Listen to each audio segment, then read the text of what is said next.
Tonight on CreepAndQuill, innocence endures torment and temptation, in the haunting and hopeful tale of the girl without hands.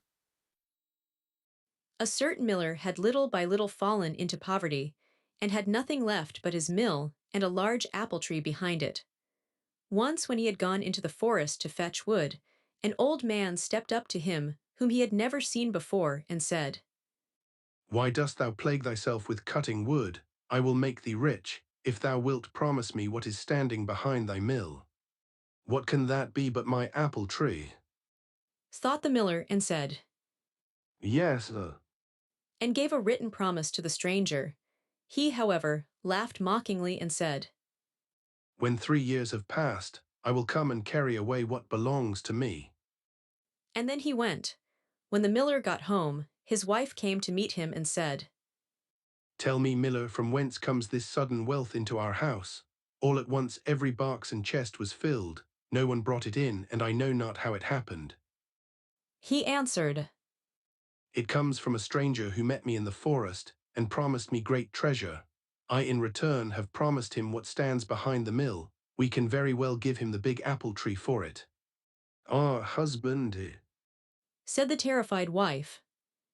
that must have been the devil. He did not mean the apple tree, but our daughter, who is standing behind the mill sweeping the yard. The miller's daughter was a beautiful, pious girl, and lived through the 3 years in the fear of God and without sin. When therefore the time was over, and the day came when the evil one was to fetch her, she washed herself clean, and made a circle round herself with chalk. The devil appeared quite early, but he could not come near to her. Angrily he said to the miller, Take all water away from her, that she may no longer be able to wash herself, for otherwise I have no power over her. The miller was afraid, and did so. The next morning the devil came again, but she had wept on her hands, and they were quite clean. Again he could not get near her, and furiously said to the miller, Cut her hands off, or else I cannot get the better of her. The miller was shocked and answered. How could I cut off my own child's hands? Then the evil one threatened him and said, If thou dost not do it, thou art mine, and I will take thee thyself. The father became alarmed and promised to obey him. So he went to the girl and said, My child, if I do not cut off both thine hands, the devil will carry me away, and in my terror I have promised to do it. Help me in my need, and forgive me the harm I do thee. She replied, Dear father, do with me what you will, I am your child. Thereupon she laid down both her hands and let them be cut off. The devil came for the third time, but she had wept so long and so much on the stumps that after all they were quite clean. Then he had to give in and had lost all right over her. The miller said to her, I have by means of thee received such great wealth, that I will keep thee most delicately as long as thou livest. but she replied, Here I cannot stay, I will go forth. Compassionate people will give me as much as I require. Thereupon she caused her maimed arms to be bound to her back, and by sunrise she set out on her way and walked the whole day until night fell. Then she came to a royal garden, and by the shimmering of the moon she saw that trees covered with beautiful fruits grew in it, but she could not enter, for there was much water round about it.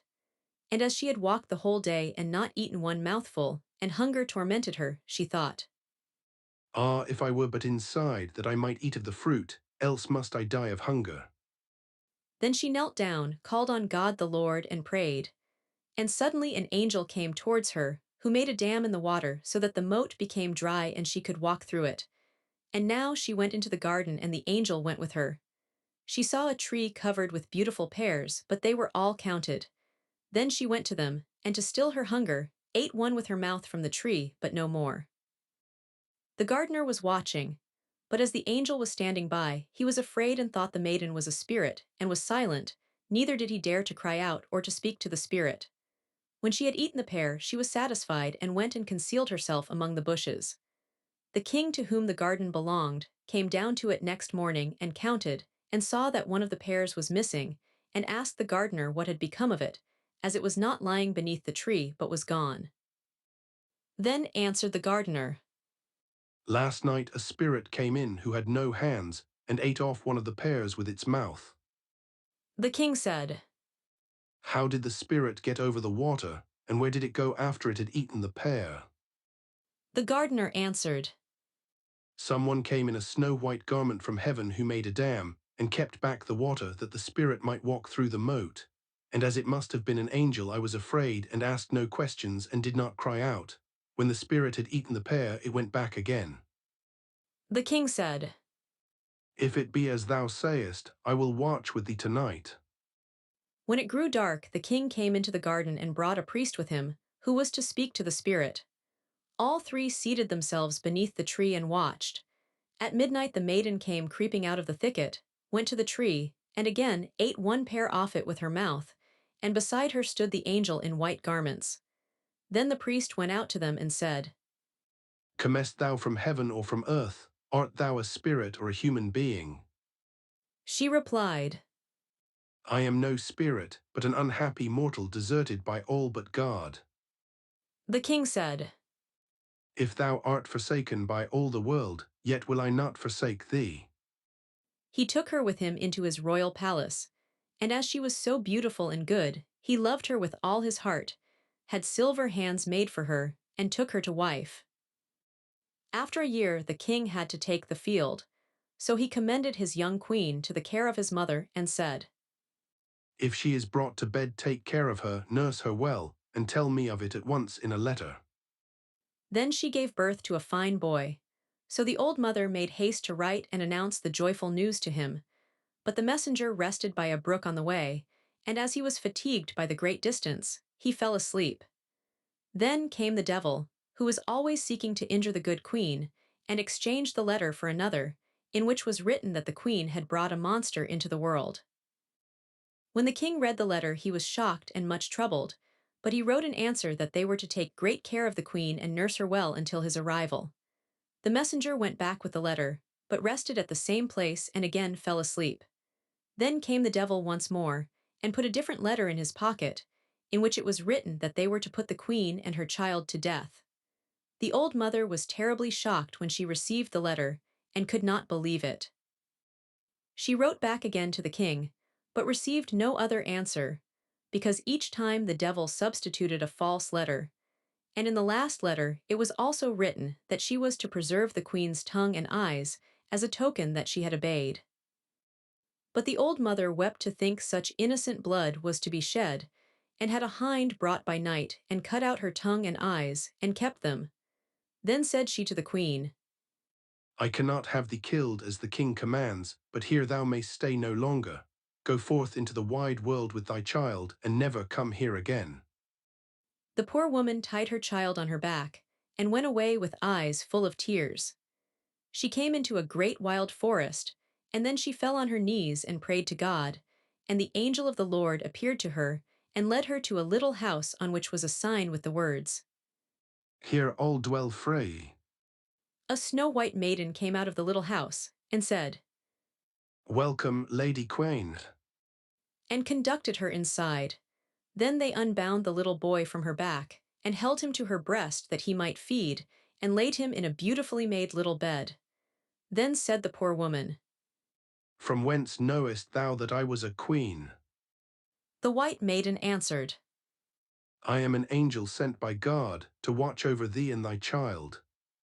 The queen stayed 7 years in the little house, and was well cared for, and by God's grace, because of her piety, her hands which had been cut off, grew once more.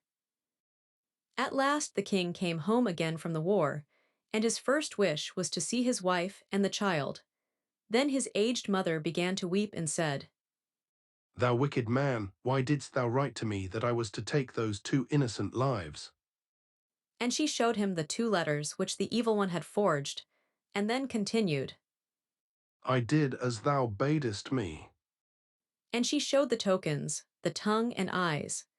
Then the king began to weep for his poor wife and his little son so much more bitterly than she was doing, that the aged mother had compassion on him and said, Be at peace, she still lives. I secretly caused a hind to be killed and took these tokens from it.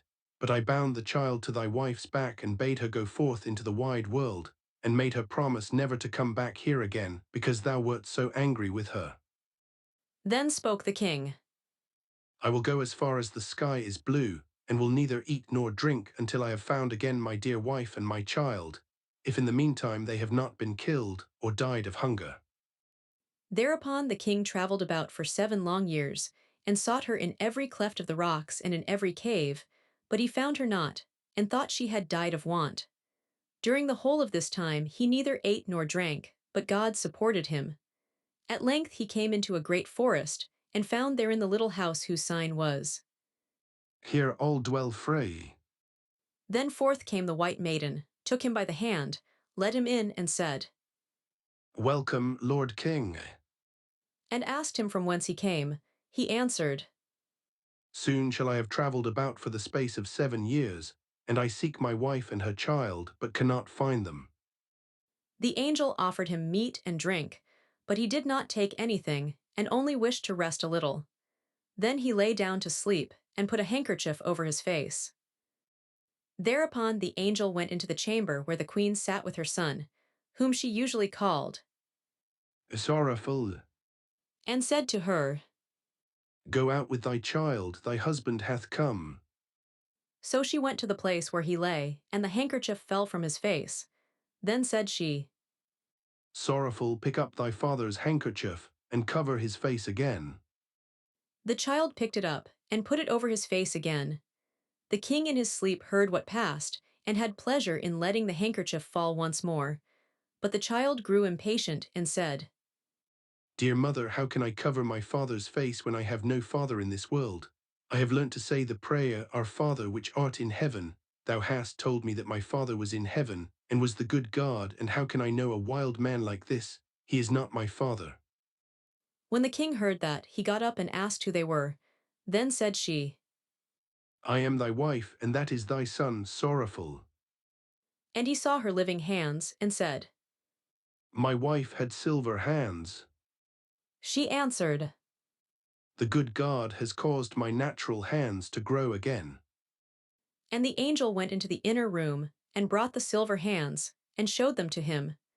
Hereupon he knew for a certainty that it was his dear wife and his dear child, and he kissed them, and was glad, and said, A heavy stone has fallen from off mine heart.